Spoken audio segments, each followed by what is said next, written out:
চ'তমহীয়া বৰষুণ অহাৰ লগে লগে ভেকুলীয়ে মাতিলে এফালে মতা ভেকুলীটোৱে মাতিলে এফালে মাইকী ভেকুলীটোৱে মাতিলে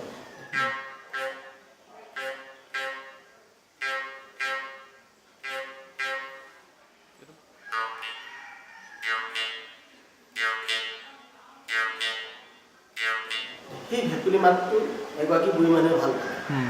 আৰু তেওঁ তেতিয়া ভাল পায় কি কৰিলে এডাল খৰি কাটি আছে খৰি কাটি থাকোঁতে জেংকৈ উখৰি পৰিলে আৰু সেইটো ভেকুলী মাতটোৰ লগত সম্পৰ্ক ৰাখি কি কৰিলে মাতটো উলিয়াইছিল